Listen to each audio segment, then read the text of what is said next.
vois, ce boulot, je l'ai fait, enfin, comme le frère algérien qui est là. Ah bon? Tu peux me voir à 20 ans de distance. Oui. C'était exactement ça que je faisais, le boulot de terrassement. Et puis, enfin, on n'a qu'à tourner la tête. Oui. Moi, ici, il y avait des bancs. Ah bon, là où ils sont en train de tout démolir, là? Oui, alors le dimanche, c'était terrible, justement. Les mêmes Algériens qui travaillent sur les chantiers. Bon, ici, c'était des journées d'ennui, de pesante tristesse, où on pensait au pays, où les travailleurs étaient assis sur des bancs par groupe de 4, de 5, le plus souvent silencieux. Mais tu avais quel âge à l'époque? Oh, j'avais 18 ans. On peut dire qu'il y a eu, enfin, dans mon monde premier, il y a eu, bon, disons, l'institutrice française et ma mère, en perpétuel conflit d'ailleurs, parce que c'était deux mondes. Ma mère, c'est l'Algérie, bon, pieds nus à la maison, avec une longue robe, parlant une autre langue, et une autre langue, et puis l'institutrice, son talent haut, 20e siècle, pays dominateur, prestigieux, la France, enfin bon, c'est-à-dire, c'était vraiment le monde supérieur, si on veut, mais un monde encore lointain, dont je me rapprochais peu à peu, et au détriment du premier, forcément, parce que celui que je préférais, c'était le monde de ma mère, mais plus l'école m'intéressait, et plus fatalement, je me détachais de ma mère. Alors ça créait un conflit en moi, enfin, mais comme je disais, bon, dans la jeunesse, on assume que très souvent les conflits sans les comprendre. Ça a éclaté plus tard, mais bon. Ensuite, il y a eu un ordre, tout autre ordre de choses, c'est que bon, les événements qui allaient aboutir à l'insurrection, mais qui à ce moment-là n'avaient pas encore toute leur signification, ont éclaté pour moi dans mon cerveau d'écolier. Je me suis retrouvé avec des camarades étudiants à Sétif. Il y a eu un massacre, on peut dire. Moi, j'ai été emprisonné avec d'autres. Et on a failli être fusillé, etc., très vite. Quel âge tu avais? J'avais 15 ans. Il y a eu à ce moment-là une prise de conscience brutale, parce qu'en prison, et puis ensuite au camp de concentration, j'ai vu pour la première fois les gens du peuple. Je les ai vus de près, entre quatre murs, et je les ai entendus parler. Et j'ai découvert d'abord que la poésie, c'était eux, finalement, c'était vraiment eux, parce que leur vie était chargée de poésie, ce qu'ils disaient aussi. Ça m'a ouvert vraiment une brèche pour plus tard, parce que quand j'ai découvert ces hommes, qui étaient les hommes de la rue, que jusque-là je ne voyais pas, le chômeur, l'ouvrier, le paysan, le fellah, qui jusque-là était absent de mon univers d'écolier, puisque j'étais formé en langue française. Après avoir fait, tout à fait au début, quelques mois d'école coranique, mais très peu. D'ailleurs, j'ai expliqué ça dans le polygone étoilé. Enfin, j'ai essayé d'expliquer en 3 pages ce que ça signifiait, parce que c'était effectivement une situation importante à comprendre pour celui qui se trouve à l'extérieur. Enfin, le fait d'être algérien, qu'est-ce que ça signifie? Et qu'est-ce que ça signifie dès qu'on sort du ventre de sa mère jusqu'au bout? C'est vraiment une recherche qui commence mal, généralement. C'est une recherche d'identité. Oui, et pendant plusieurs siècles, bon, on peut dire des millénaires, l'Algérie a été perpétuellement envahie, toujours détournée de sa formation en tant que nation par le déferlement d'empires, de dynasties qui se sont succédés. Enfin, c'est plein de ruines, l'Algérie. C'est pas seulement les Romains, mais les Vandales, enfin, inutile de les énumérer. Mais de mémoire d'Algériens, on peut dire que seuls ceux qui habitent les montagnes, vraiment, ou le désert, ceux qui sont restés imperméables à toute pénétration étrangère, seuls ceux-là ont peut-être pu se faire une idée de l'Algérie. Mais les autres n'en avaient qu'une idée vraiment très, très vague. C'est-à-dire que l'Algérie, en tant que nation, n'existait pas encore, tout en ayant existé, ou presque existé, et rien ne semblait indiquer qu'elle pût exister immédiatement. Ça, surtout pour nous, les jeunes étudiants. Il y avait beaucoup de choses à dire. Il y avait énormément de choses ne serait-ce qu'à apprendre notre histoire, par exemple, de connaître notre culture, combattre contre la dépersonnalisation de l'Algérie, combattre les mythes coloniaux, etc. Alors tout ça a été lié, c'était très simple. Bon, et au moment où cette activité devenait passionnante pour moi, je suis tombé amoureux d'une cousine, comme il se devait. Là, c'est toujours le poète tribal qui remonte à la surface. D'ailleurs, beaucoup de gens chez nous tombent amoureux de leur cousine, il n'y a rien d'exceptionnel. Mais enfin, c'était la grande passion. La grande passion qui a duré près d'1 an. Elle s'appelait comment? Elle s'appelle Nejma. Je ne veux pas préciser davantage, mais enfin, elle s'appelle Nejma. Même pour moi, maintenant, elle ne s'appelle plus autrement que comme ça. Cette chose a été très riche aussi, parce qu'il y avait une contradiction. Évidemment, lorsque, en tant que poète, on découvre une chose comme l'amour, bon, évidemment, ça mène très loin. Mais d'un autre côté, il y avait l'action politique, qui supposait un certain réalisme, qui supposait que même jeune, j'avais 16 ans, il fallait que je me conduise comme un homme, et que je ne sombre pas dans le gouffre de la passion, corps et âme, mais que je continue, en même temps, à être actif, à militer, ce qui était vraiment très difficile. Lorsque je perdis l'Andalouse, je ne pus rien dire. J'agonisais sous son souffle. Il me fallut le temps de la nommer. Les palmiers pleuraient sur ma tête. J'aurais pu oublier l'enfant pour le feuillage. Mais Nejma dormait, restait immortelle, et je croyais toucher ses seins déconcertants. C'était à Beaune, au temps léger des jujubes. Nejma m'avait ouvert d'immenses palmeraies. Nejma dormait comme un navire. L'amour saignait sous son cœur immobile. Nejma, ouvre tes yeux fameux. Le temps passe. Je mourrai dans 7 et 7 ans. Ne sois pas inhumaine. Fouillez les plus profonds bassins. C'est là qu'elle coule, quand ses yeux ferment les nuits comme des trappes. Coupez mes rêves tels des serpents. Ou bien portez-moi dans le sommeil de Nejma. Je ne puis supporter cette solitude. Il y avait un conflit, bien sûr, entre... D'ailleurs, il y a toujours ce conflit, enfin, entre... Ce conflit qui n'en est pas un, une fois résolu. Mais au départ, c'en est un. Parce que la femme et la révolution, bon, sont difficiles à concilier. Surtout au départ, quand on découvre les deux.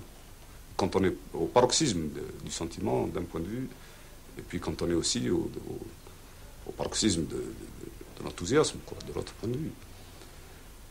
Bon, il fallait effectivement sacrifier l'un à l'autre. J'ai donc sacrifié Nejma à la Révolution et j'ai rompu. Je suis parti. C'est alors que je suis venu en France. Alors ici, j'ai commencé une toute autre vie, parce que d'abord, je ne suis venu en France que parce que je me rendais compte qu'en Algérie, il n'y avait pas de possibilité d'expression, il n'y avait pas de possibilité d'édition pour moi. Et je voulais me faire connaître ici, parce que je me disais, la gueule du loup, c'est Paris, et c'est pas la peine de, bon, comme on dit, enfin, plutôt que de s'adresser au prophète, allons tout droit au bon Dieu. Et je suis venu ici. Ben, ça a été évidemment très dur au début, parce que je suis arrivé sans argent, mais j'ai tout de suite été recueilli par un vieux compatriote, enfin, au château des Rentiers. Vous voyez, c'est là. Bon, il n'y a pas de château, il n'y a plus de château, il n'y a plus de Rentiers, mais voilà la rue. C'est une rue où il y avait beaucoup de cafés algériens. Et c'est là qu'un vieux compatriote m'a recueilli à l'âge de 18 ans, alors que j'étais sans le sou à Paris. Tu débarquais, quoi? Débarqué, j'ai vécu 8 mois à peu près, dans une cave. Au départ, j'étais écrivain public. Ah, ça vous semble, bon.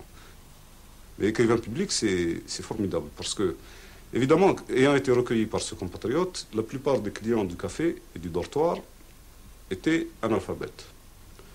Et il fallait leur écrire leurs lettres. Alors, en écrivant ces lettres, je découvrais, parce que c'est formidable, on devient le confident, là. Parce qu'il n'y a pas seulement des histoires courantes, il y a des histoires... Il faut voir le paysan et toute sa pudeur, etc. Bon, quand il vous confie ça, à ce moment-là, vous devenez son frère. Je me suis fait d'ailleurs une foule d'amis comme ça. Et puis, le côté un peu Cyrano de Bergerac, je faisais les lettres d'amour aussi, bon... Tout, quoi. Et puis, accompagner les travailleurs à l'usine, puis ensuite leur lire les journaux, leur apprendre des choses avec eux. C'est bien simple, je me souviens justement que dans cette région, Oui. il y avait un émigré qui ne pouvait descendre à sa station de métro que grâce à un chat qui était dessiné. Un chat, une marque de publicité, je ne sais pas quoi. Et puis un jour... Dans le métro? Oui, dans le métro, c'était ça. Pour lui, c'était ça la station où il devait descendre. C'était le chat. Oui. Bon, mais un jour, on a changé l'affiche, il n'y avait plus de chat. Alors, il était perdu. Il ne savait plus où Bon, descendre. oui, bon, tu vois un peu ce que c'est que la vie de l'immigré lorsqu'il arrive complètement... Non seulement il est dépaysé, mais désarmé totalement. Et il faut qu'il se débrouille. Alors, il y en a qui... Enfin, c'est justement là que le génie inventif du peuple se donne libre cours, quoi. Comment ils se sortent d'affaires chaque jour à 1000 détails. Je sais pas, moi, une fois, par exemple, gare de Lyon, enfin, bon, c'est un peu comme ici. Oui. Gare de Lyon, je me souviens d'un immigré qui était descendu pieds nus de la gare, carrément comme ça, comme un paysan de chez nous. Ah, qui arrivait de là-bas pieds nus, quoi. Pieds nus avec un sac en peau de chèvre sur le dos. Enfin, bon, un paysan comme ça. Oui. Et puis, alors on le sentait devenir montagne lui-même pour résister à ce monde moderne auquel il ne s'attendait pas du tout. Oui. Et alors la façon dont il est descendu, enfin, la façon dont il a traversé la gare, dans cette foule, enfin, la foule des gares, Oui. où il y avait d'ailleurs beaucoup d'Algériens, mais lui c'était le plus représentatif. Oui, oui. Vraiment celui qui était sorti du volcan. C'est ça. Et puis il fallait le voir sortir de la gare, voir les feux rouges, tout ça, et puis malgré tout prendre sa résolution, et puis s'avancer comme ça, comme une montagne qui marche. Ah bon, alors j'ai couru derrière lui, je lui ai demandé où il allait. Oui. Il m'a dit je vais voir mon oncle. Son oncle. Oui, bon, mon oncle alors. D'ailleurs, entre parenthèses, il y a une véritable géographie tribale de Paris, tu vois, par famille, par des tribus entières. Ici, par exemple, ici dans le 13e arrondissement, place d'Italie, c'est la petite Kabylie. En 1950, à la mort de mon père, j'ai abandonné le journalisme et je suis devenu docker à Alger. Ensuite, je suis tombé en chômage et je suis revenu en France. Ça, c'est le 3e séjour. Alors, au cours de ce 3e séjour, évidemment, j'ai eu un avant-goût, si on veut, de l'exil. Parce que l'exil total, je l'ai connu bien plus tard. Pendant des années, il fallait travailler parce qu'il y avait une famille en Algérie à nourrir. Et puis, d'autre part, il y avait le démon intérieur de la poésie, de la littérature qui continuait à travailler. Et il fallait donc essayer d'être publié. J'ai eu la chance de rencontrer des amis ici, de me faire des amis. Je ne les cite pas parce qu'ils sont nombreux, mais enfin, c'est grâce à ces amis, finalement, grâce à leur aide personnelle, que j'ai pu vivre et écrire. Donc, terminer, presque coup sur coup, le cadavre encerclé, Nejma. C'était en 1955, par là. L'insurrection venait d'éclater et il m'est devenu de plus en plus difficile de rester en France. Alors je suis parti en 1957. C'est alors qu'a commencé le véritable exil. Parce que tant que j'étais ici, je pouvais encore voir des Algériens. Il y en a beaucoup. Je n'étais pas réellement en exil. Mais lorsque je me suis trouvé en Italie, par exemple, pour la première fois, je suis resté 8 mois sans voir l'ombre d'un Algérien. Bon, là, c'était, d'autre part, apprendre notre langue et tout ça. Ça commençait déjà à être un peu l'exil, le vrai. Ensuite, en Allemagne, c'était encore beaucoup plus difficile. Je passe sur les différents pays. Et puis, on arrive à l'indépendance de l'Algérie. Folle espérance de tous les Algériens, d'abord de rentrer dans leur pays et d'y trouver à vivre, d'y trouver du travail.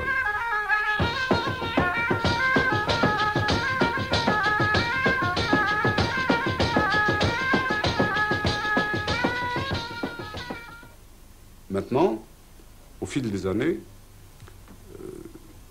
je peux dire que j'achève une vie d'émigré, si on veut.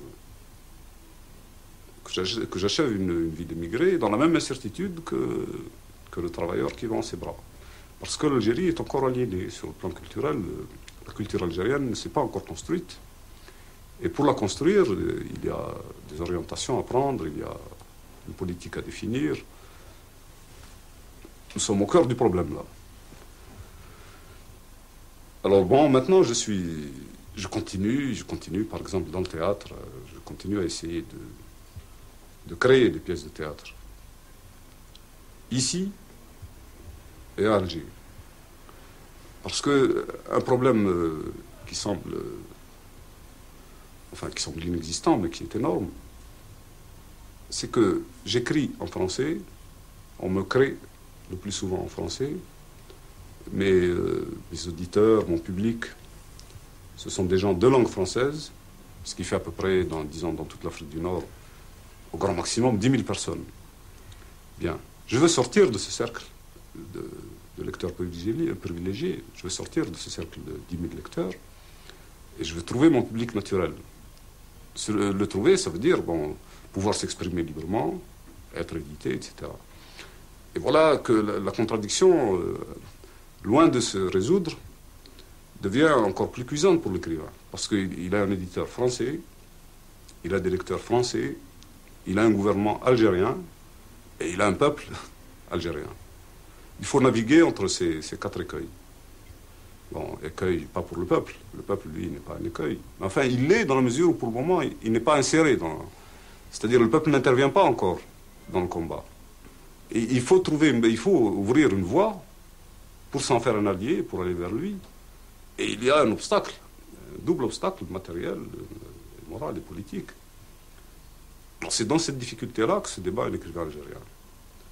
Naturellement, il y a des choses, il y a de curieuses choses. Par exemple, le facteur aliénant au départ, c'est-à-dire écrire en français, devient maintenant une position de force.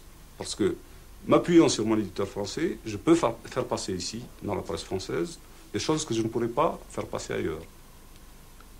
Par conséquent, c'est d'ailleurs très, très intéressant, au fond, ce qui prouve qu'on ne peut pas aliéner un peuple par la culture. Une langue n'est pas aliénante, une culture ne peut pas être aliénante. Alors, malgré tous les efforts qu'on a faits pour nous franciser, en fait, la culture française nous ramène à nous-mêmes. Et de toute façon, quand on est à Paris et qu'on s'exprime dans la langue française, ça porte aussi sur le peuple qui nous a aliénés. Parce que ce peuple est aliéné lui-même. Ça nous ramène à la parole de Marx, un peuple qui en opprime un autre ne saurait être libre. Bon. On peut dire qu'une grande partie, des avatars de la culture en France dépend de cette aliénation, est lié à cette aliénation. Par conséquent, le combat est le même. Le combat est le même. Et ici, en quelque sorte, les mêmes choses par lesquelles on a prétendu nous enchaîner nous libèrent. Ça, c'est un espoir. C'est un espoir qui n'a rien d'absurde, parce que, en fait, maintenant, et de plus en plus, la décolonisation ne se fait pas en parole, elle se fait dans le choc entre ces peuples. Dans le choc entre, disons par exemple, cette masse d'esclaves des temps modernes qui balayent les rues de Paris et qui font Paris, qui le construisent, et le peuple français. Alors, de génération en génération, on s'aperçoit des progrès. Si je remonte à il y a 20 ans, c'était l'indifférence. C'était vraiment l'indifférence. Le problème n'était pas posé. Maintenant, il se pose. Et comme par hasard, il s'est posé un jour, il n'y a pas très longtemps, à la fin de l'année, je crois, c'était même le premier jour, le jour de l'an même, si je me souviens bien, quand on a trouvé 5 Africains asphyxiés. Bon, un jour comme ça, c'est tombé sur les téléscripteurs, ça a été la première nouvelle qui a frappé la France entière. Bon, ce n'est déjà plus l'indifférence. Et puis le problème a pris toute son ampleur, parce que ce n'est plus seulement l'Algérie, c'est toute l'Afrique, une partie de l'Europe qui apparaît dans son sous-développement, et puis une autre partie de l'Europe qui apparaît dans son monstrueux développement, dans son développement inégal. Et à ce moment-là, on s'aperçoit que nous sommes au cœur d'un volcan.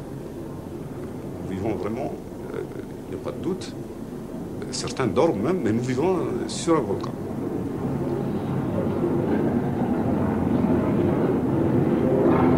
C'est ce volcan qu'il faut exorciser. Et de ce point de vue, il y a, pour l'écrivain, lorsqu'il est placé dans une actualité, dans une situation, il n'a plus besoin, il n'y a plus de problème pour lui d'écriture. Son œuvre se fait, elle est faite. Mais il y a la tragique réalité qui ne s'est jamais posée aux écrivains, parce qu'on n'a jamais voulu qu'ils puissent même la poser. La condition matérielle de l'écrivain. De qui dépend-il? Qui le vend? Qui l'achète? Bon, c'est ça. Alors, un bouquin qui se vend 2000 balles, bon, l'auteur, on lui donne 10%, bon, les autres prennent 33% par là, 33% par ici. Bon, voilà déjà, vous voyez ce que c'est qu'un écrivain, c'est un aliéné. Seulement, c'est un aliéné vaniteux ou bourgeois. Alors, quand il est bourgeois, il a presque honte de se poser des problèmes pareils. Et puis, même s'il ne l'est pas, avec la vanité, le fait d'être écrivain, de pouvoir même se dire écrivain, ça noie le problème. Nous sommes en fait, enfin, la culture, la poésie, toutes ces choses-là sont menacées de mort à l'heure actuelle et sont en train de mourir. Alors on ne voit pas bien les choses dans la presse, on ne voit pas se décanter les choses, mais nous, on les voit très bien.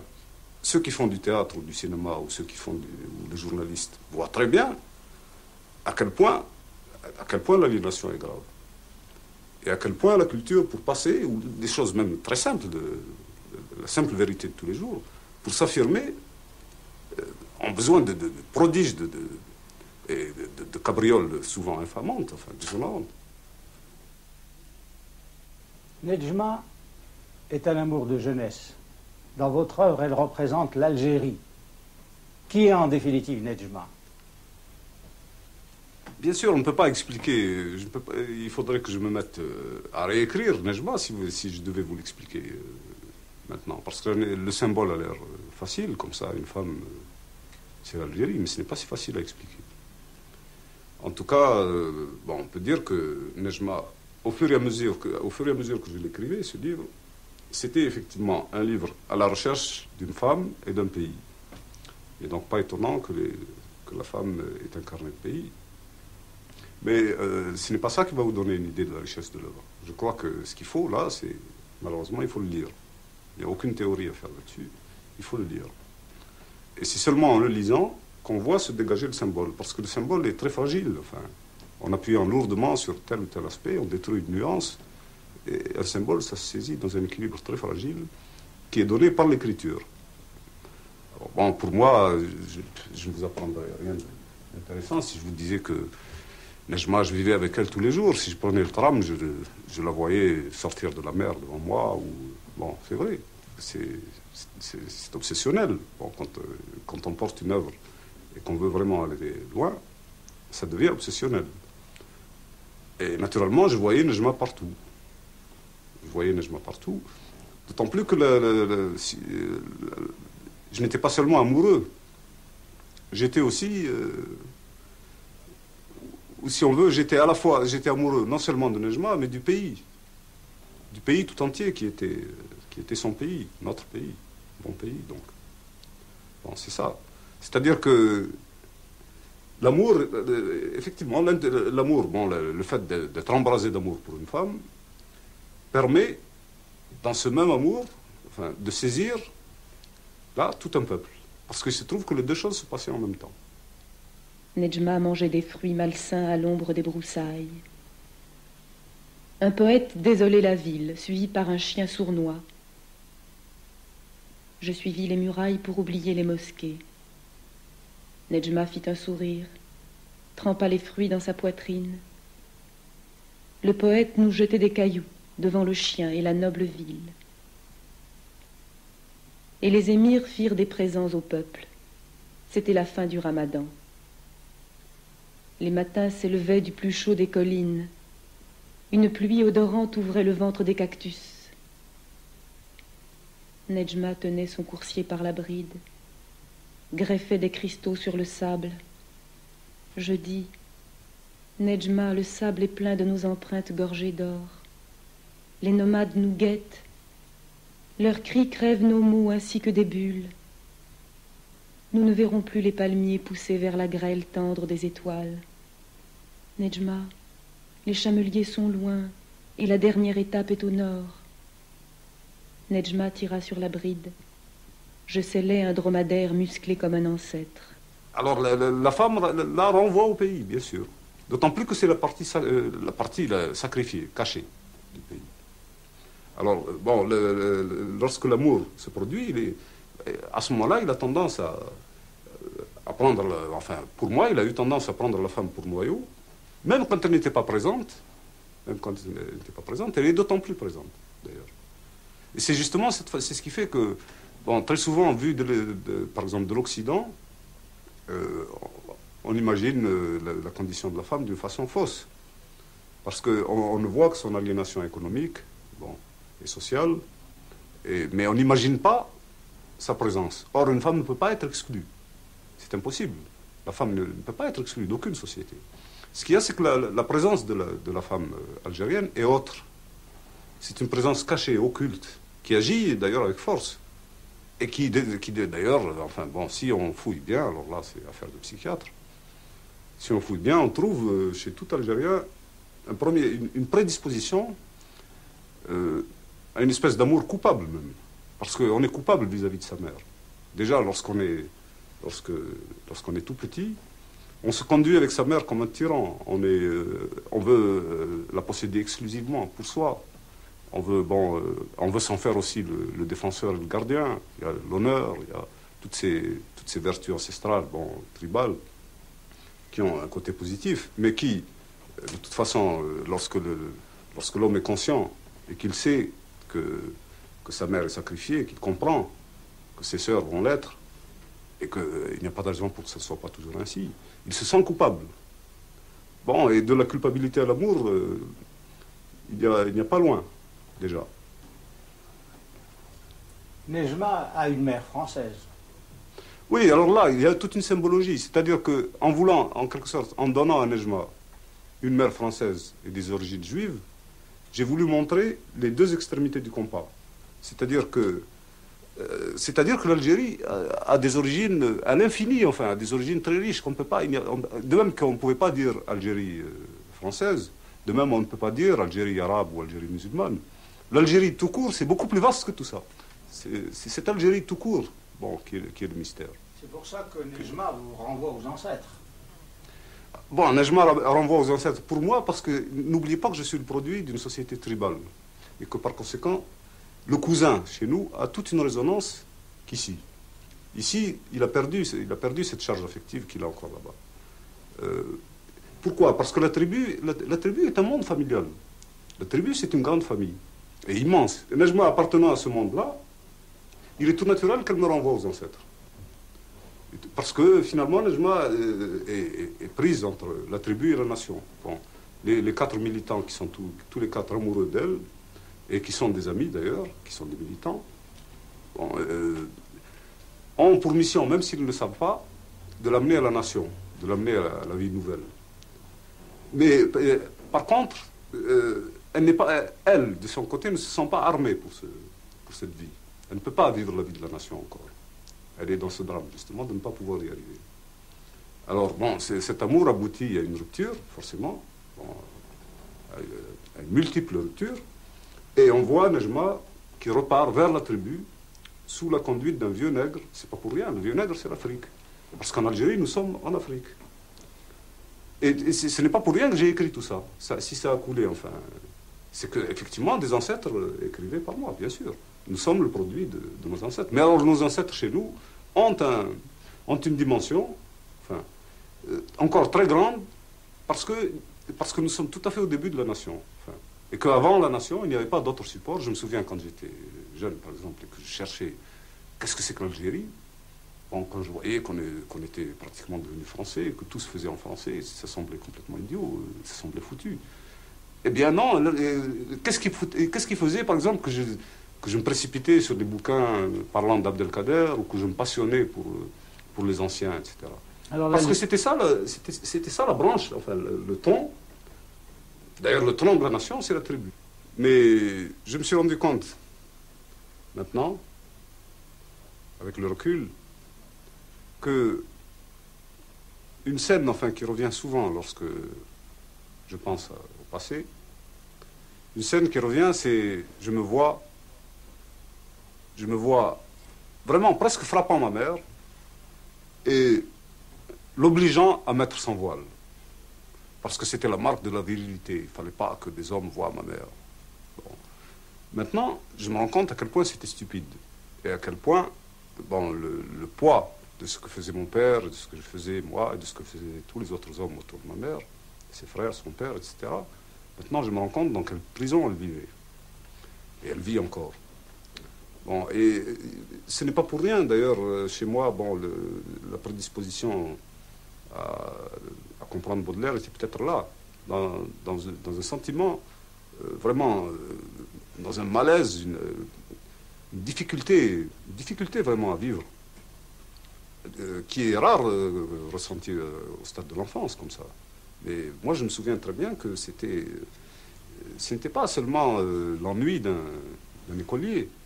C'était plus grave, beaucoup plus grave. C'est un monde oppresseur, un monde où on se sent, où on sent le poids, non seulement des traditions, mais le poids d'une présence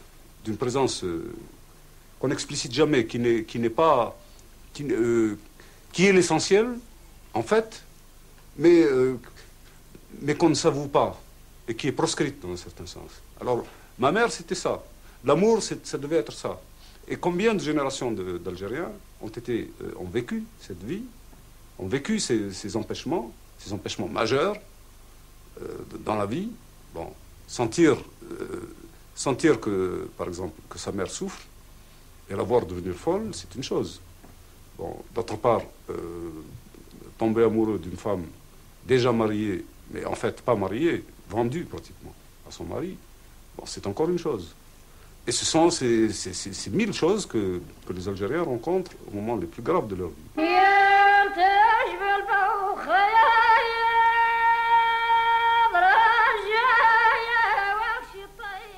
C'est pour ça que Nedjma est devenue folle dans votre œuvre? Oui, bon, dans mon œuvre, il y a cela. Il y a le fait... D'ailleurs, il n'y a pas longtemps, j'ai rencontré la réincarnation de Nedjma, si on veut, à Alger, c'est-à-dire une femme qui avait les 2 pieds coupés, parce qu'elle a eu les pieds gelés à cause du froid. Une femme qui a été maquisarde, tout ce qu'on veut, bon, dont le fils est devenu fou, et qui était venu à la recherche de son fils, qui avait fait 400 km pour le voir dans le centre d'orphelins. Bien. Ben, cette femme qui vraiment marche à 4 pattes, et qui fait 400 km, portée par les uns, abandonnée par les autres, elle devient folle. Et son fils est fou. Et d'ailleurs, j'ai essayé de faire un film, d'ailleurs, pour montrer les 2 images, elles sont insoutenables. Et c'est ça l'Algérie.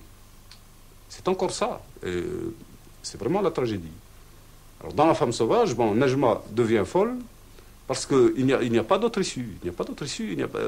Je ne peux pas montrer, si on veut, enfin, écrivant comme j'écrivais, et étant ce que j'étais, elle ne pouvait finir que folle ou assassinée. D'ailleurs, elle est folle et elle est assassinée.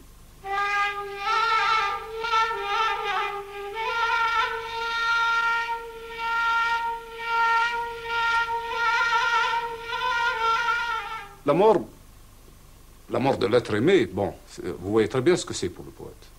Ce n'est pas difficile à imaginer. Mais je veux dire là que ce n'est pas une mort individuelle. C'est-à-dire que là, le poème d'amour se charge de significations explosives, de significations partisanes, que des Grecs, par exemple, autrefois, auraient pu comprendre. Par exemple, Hélène, c'est un peu Nedjma. Alors bon, de toute façon, si je devais faire le tour des influences, enfin, même extérieures, bon, après Baudelaire, il y a eu Rimbaud, bien sûr, il y a eu Lautréamont, il y a eu beaucoup de, bon, pour ne parler que de la littérature française, bon, il y a eu Dostoïevski, il y a eu beaucoup de choses, mais il y a eu Mayakovsky, enfin, mais je crois que à la fin, tout à fait à la fin, il y a eu Faulkner, chose étonnante.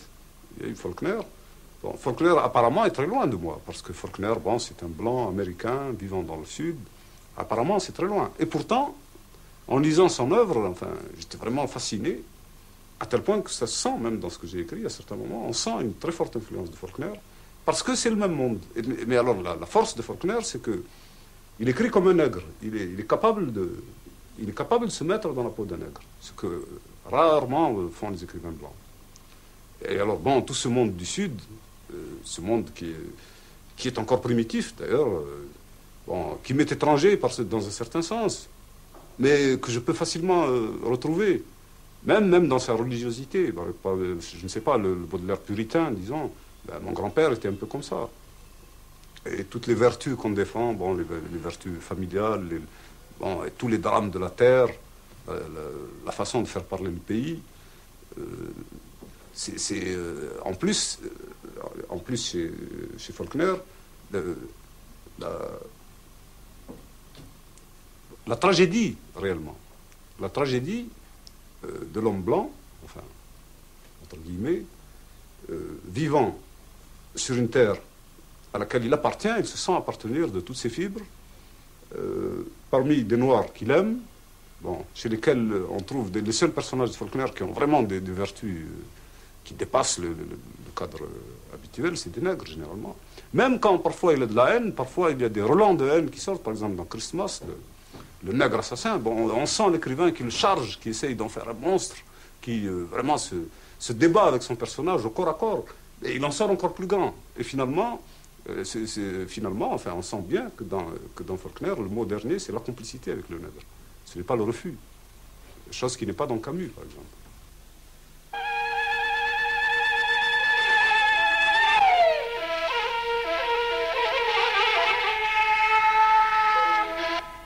Tradition orale, tradition écrite. Comment concevez-vous le développement de la culture algérienne actuellement? Pour ce qui est des traditions orales, enfin, ce sont évidemment les plus importantes. C'est la mémoire collective du peuple, quoi, qui a gardé vraiment un très riche contenu. Seulement, ce contenu se perd, et puis en plus, il est menacé d'être déformé. Il l'est tous les jours. Dans la mesure où on ne l'a pas maîtrisé, où on ne s'y intéresse pas assez. Un exemple, enfin, je crois que il y a eu une écriture autrefois, nos ancêtres ont possédé, ces ancêtres qu'on appelle berbères, que les Romains appelaient barbares, c'est-à-dire les Algériens, de toujours. Ceux-là, il est possible qu'ils aient écrit même avec leurs pieds sur le sable. Ce n'est pas impossible du tout, puisque le phénomène de l'alphabet, c'est la vie, quoi. C'est la vie qui détermine la culture, la langue, c'est la vie du peuple. Or, notre peuple, bon, pour des raisons que j'ai effleurées tout à l'heure, bon, c'est-à-dire qu'il n'a jamais été lui-même, il a toujours été envahi, bien, il a toujours été, en quelque sorte, dépossédé de cette culture. Et cette culture se déforme. Il y a actuellement une querelle, une fausse querelle que cherchent les arabisants purs, c'est-à-dire ces messieurs qui veulent s'en tenir au Coran et à l'ancienne littérature, à la forme, une espèce de latin. Bon, ils ne veulent pas admettre que le vrai arabe, c'est l'arabe populaire, c'est celui que parle le marchand de légumes. Et le marchand de légumes a plus de génie que le mandarin. Parce que le génie est dans la vie, il n'est pas ailleurs. Et le génie de tout un peuple, c'est quelque chose. Quelque chose qui fait peur, évidemment. Qui fait peur, mais il faut aller à la recherche de ça. Alors nous avons beaucoup de choses comme ça. Nous avons, par exemple, de grands poètes, de très grands poètes, que les chanteurs, à l'occasion des marchés, ou bien c'est à l'occasion des veillées, qui sont connus de bouche à oreille. Maintenant, il y a les dangers graves d'ailleurs, de l'altération et de la censure sociale. Parce que certaines choses, finalement, lorsqu'elles sont créées, sont pures, mais lorsqu'elles sont transmises, elles s'alourdissent de tous les conformismes d'usage, enfin, et à la fin, elles sont même menacées de perdre leur sens. On a connu ça même avec la poésie arabe elle-même. La poésie arabe n'a jamais été aussi grande que quand elle était anti-islamique et quand elle ne s'intégrait pas dans un ordre établi. Lorsqu'elle était vraiment libre, entièrement libre. D'ailleurs, la poésie, il n'y a rien à faire. Elle ne peut absolument pas elle ne peut pas s'exprimer pour l'ordre établi, quel qu'il soit. Parce qu'en elle-même, elle est toujours subversion. Elle est toujours, dans la mesure où elle est recherche d'une vérité non dite, dans la mesure où elle est recherche même, elle ne s'embarrasse absolument pas de plaire ou de déplaire, ou d'être dans la ligne ou pas. C'est une recherche en soi absolue. Alors, à plus forte raison, le langage, c'est-à-dire la façon dont l'homme s'exprime, ce qu'il distingue du singe avec le travail, c'est quand même une chose absolument fondamentale, ça. Si on ne saisit pas la langue à son jaillissement, on ne peut pas avoir une vraie poésie. Et c'est pourquoi l'Algérie est un pays qui a une vraie poésie, très riche, mais non écrite. Alors maintenant, nous arrivons à une phase où il faut l'écrire, l'enregistrer, en quelque sorte la conserver, mais pas la conserver dans un musée, pas la conserver dans une forme figée. D'ailleurs, n'a jamais eu de forme figée. Il faut justement retrouver ce style de travail collectif. Puisque notre drame, à nous, c'est que pour notre histoire, par exemple, On a toujours écrit notre histoire. Il y a des milliers de volumes écrits, par exemple, en France, sur nous. Mais nous n'avons jamais écrit sur nous-mêmes. Et c'est très grave d'apprendre son histoire par les autres. Bon. Mais nous n'avons pas actuellement les moyens. Il faudrait, je ne sais pas, 4 générations d'historiens, ou 10, pour faire une histoire de l'Algérie comme celle de la France, c'est-à-dire cohérente, avec toutes les sources, etc. Nous ne pouvons pas faire ça maintenant. Ce que nous pouvons faire, c'est utiliser les moyens modernes, les moyens audiovisuels modernes, pour capter ça dans le peuple, avec des chercheurs suffisamment rigoureux, pour vraiment faire les corrections qui s'imposent, vérifier, confronter, etc. Votre dernière pièce, L'homme aux sandales de caoutchouc, est inspirée par le Vietnam. Comment l'intégrer dans la culture algérienne? Ah, ça c'est une chose très simple. Justement, l'homme n'est rien, enfin, tant qu'il n'ose pas être un homme. Or, les Vietnamiens ont osé, les premiers, être des hommes. Alors, pour nous qui étions des hommes asservis, pour lesquels il n'y avait aucun espoir, qui depuis un siècle étions vraiment au genou des autres, voir les Vietnamiens se lever, pour les Algériens, ça a été vraiment... La preuve, c'est que le 1er novembre 1954 est venu quelques mois après Dien Bien Phu. Ça a été de soi. Et le plus beau, c'est que les cadres de la guerre de libération, même frustes, même à l'état de mercenaires, puisqu'ils étaient dans l'armée française, quand ils ont déserté, ou même s'ils n'ont pas déserté à la fin de la guerre, au Vietnam, tout droit, ils ont été dans les maquis. Donc il n'y a rien de plus facile à comprendre. C'est le Vietnam, effectivement, qui est la grande lumière pour nous actuellement. Et je l'avais senti il y a 20 ans déjà, puisque j'avais commencé une pièce à ce moment-là. Bon, maintenant, on voit beaucoup mieux les choses. L'homme aux sandales de caoutchouc, c'est la dernière pièce à laquelle je travaille. Parce que, bien que publiée, je ne la considère pas comme terminée. Et surtout parce que je m'attaque à un travail de longue haleine. C'est-à-dire que, bon, là, on touche à ma vision d'Algérien, pour en parler. Bon, pour l'Algérie, à l'heure actuelle, il y a 2 pôles d'attraction. C'est le Vietnam et la Palestine. Eh bien, je crois que, du moins, lorsque je me place sur le plan purement algérien, bien sûr, ça n'empêche pas qu'à d'autres points de vue, c'est aussi important. Mais, si on veut, en partant du point de vue que je suis algérien, j'essaie, dans ces 2 pièces, de montrer pourquoi le Vietnam est fort, pourquoi il est ce qu'il est. Et d'autre part, dans la seconde, qui est encore inédite, j'essaie de montrer comment le combat palestinien, le véritable combat palestinien, est engagé à l'heure actuelle. Voilà, les 2 pièces, c'est Vietnam et Palestine. Je crois que pour le Vietnam, c'est une chose très très importante que de vivre leur tragédie avec eux. Et naturellement, le théâtre est un bon moyen pour faire vivre cette guerre avec le peuple vietnamien. Alors évidemment, là, mes moyens sont nouveaux. Le public sera surpris parce qu'il y a un changement considérable. Mon théâtre devient beaucoup plus direct, il devient beaucoup plus directement politique. Et c'est un tournant dont je suis heureux pour ma part. D'autant plus qu'il m'a aidé, en quelque sorte, ce tournant m'a aidé à mieux voir la deuxième pièce. C'est-à-dire, la deuxième pièce, c'est une toute autre façon de procéder. Je prends, si on veut, une espèce de Mao Tse-tung comique. Bon, ça va vous paraître étrange, mais je prends un Mao Tse-tung inconnu. C'est-à-dire un Mao Tse-tung homme de la rue, mais au lieu d'en faire le personnage politique sérieux, comme on le voit toujours, le militant, comme on se le représente, au contraire, je le montre avec une espèce d'innocence, de fraîcheur, d'une part, quand il est jeune, et puis, finalement, dans une espèce de combat qui commence de façon solitaire. Parce que dans les conditions de l'Orient arabo-musulman, à l'heure actuelle, les Mao sont des gens encore solitaires.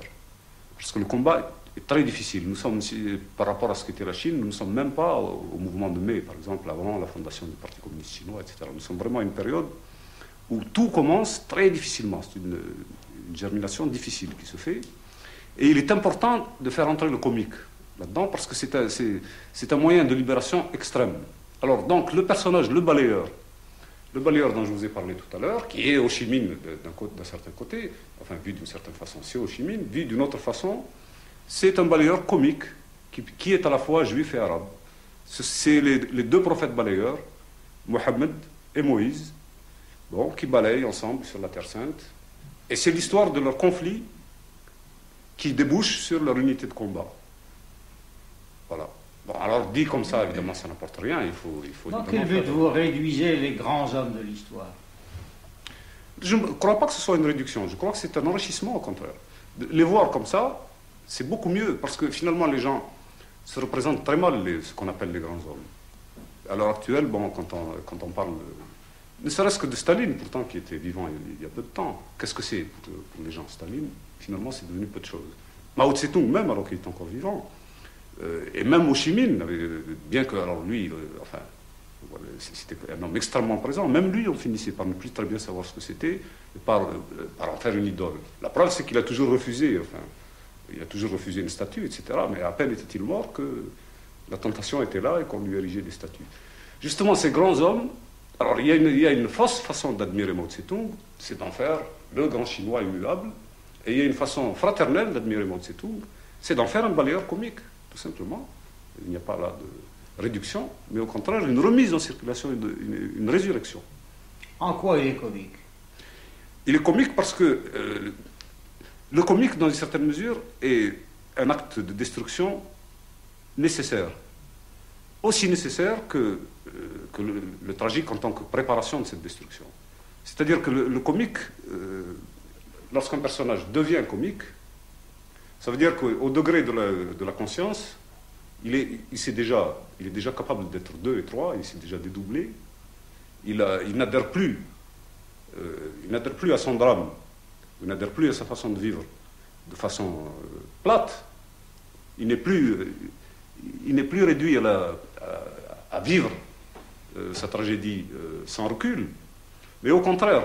D'ailleurs, on n'est jamais si comique que dans une situation tragique. Charlot, par exemple. Et au fond, c'est toujours le même homme qui est en question, il n'y a pas de doute. Mais c'est une autre facette de l'homme. Moïse le prophète, Mohamed le prophète, qu'est-ce que c'est pour vous? Eh bien, en disant que ce sont des balayeurs, je montre bien. Pour moi, ce qu'il y a d'essentiel chez les prophètes, c'est précisément ce qu'on a tué en eux, c'est-à-dire leur humanité. Les prophètes tels qu'on les adore sont des cadavres embaumés qui ne sont absolument plus rien. Ce ne sont pas ceux-là, les prophètes. Les vrais prophètes, ils sont balayeurs. Alors il ne faut pas seulement les voir dans le geste de balayer, mais il faut voir aussi qu'ils portent la parole. Parce que ces hommes, justement ces balayeurs à proprement parler, dès qu'ils quittent leur balai, ce sont eux qui ont quelque chose à dire. Eux seuls peuvent porter sur le monde le regard qu'il faut. Parce qu'ils sont au bas de l'échelle, d'une part, ils sont au plus bas de l'échelle, donc ils portent toute la pyramide, et tous les regards de mépris, tous les signes d'assujettissement, tous les malaises dans l'homme du XXe siècle se gavent. Mais eux, ils en vivent quotidiennement. Enfin, ce sont des hommes qui reçoivent, pour lesquels chaque coup est un crachat, chaque regard est un crachat, presque. Chaque acte dans la vie fait partie d'une espèce de combat quotidien qu'ils mènent souvent seuls, mais par multitude, par multitude, parce qu'ils ne sont pas tous balayeurs. Parfois, ils n'ont même pas la chance d'avoir ce travail.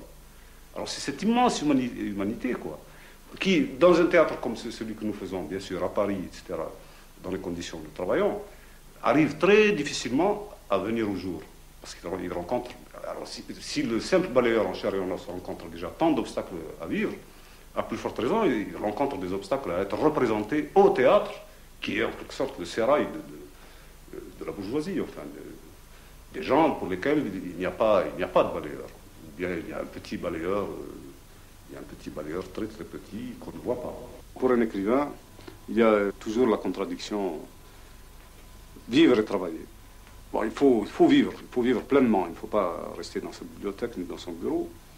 Il faut aller voir les gens, être dans la rue, voyager, etc. Mais il faut aussi, au moment où on a accumulé la matière voulue, il faut aussi pondre et accoucher, Il faut se mettre dans un coin tranquille où on n'a absolument aucun ennui, ne rien avoir dans la tête, être vraiment en état de pondre. Alors ça, je dois dire que ça m'est très difficile maintenant, parce que je vis le plus souvent en Algérie actuellement, depuis quelques années. Je vis le plus souvent en Algérie et ici, en France. Mais ce sont des séjours qui sont difficiles à organiser, parce qu'en Algérie, j'ai tout le pays à découvrir. Dès que j'arrive, c'est un tourbillon qui me prend pendant des mois, j'en sors malade. Et ici, c'est pareil, parce qu'ici aussi, il y a beaucoup à faire et à boire, etc. De sorte qu'il me faudrait presque un troisième lieu quoi, pour pouvoir travailler tranquillement. Alors, maintenant, je me retrouve dans une petite chambre, je ne sais plus où mettre le papier, etc. Bon. C'est ça, c'est le fait d'être un écrivain vagabond peut tuer l'écrivain, effectivement, à la fin. Et la révolution, bon, ne fait pas que l'inspirer, elle le tue aussi. Mais tout compte fait, il vaut mieux être dévoré par une révolution que d'ennui. Pour la première fois, je crois qu'on va créer l'homme au sandal de caoutchouc à Alger, au Théâtre National d'Alger. Je vais donc pour la première fois toucher le public algérien en langue française. Ensuite, nous allons faire une version en langue arabe. Alors ça va me permettre déjà d'avoir mon public, mon premier public algérien, pour voir, pour le toucher de plus près. Et puis ensuite, je crois que je pourrai rester là-bas beaucoup plus longtemps pour pouvoir continuer. Et puis surtout, c'est la rupture brutale entre les deux périodes, c'est-à-dire les deux périodes coupées par l'indépendance du pays, d'une part avant, d'autre part après, bon, m'impose maintenant de passer à la seconde période, c'est-à-dire de décrire l'Algérie d'après l'indépendance. Et pour la décrire, il faut la vivre. C'est-à-dire que maintenant, ça devient pour moi urgent de retourner en Algérie pour m'y établir. Mais pour m'y établir, non pas d'une façon comme ça, toute bête, stable à Alger, non, mais aller au douar et circuler. Bon, alors là, de nouveau, je ne vois pas venir encore la grande halte qui me permettra d'accoucher tout ça.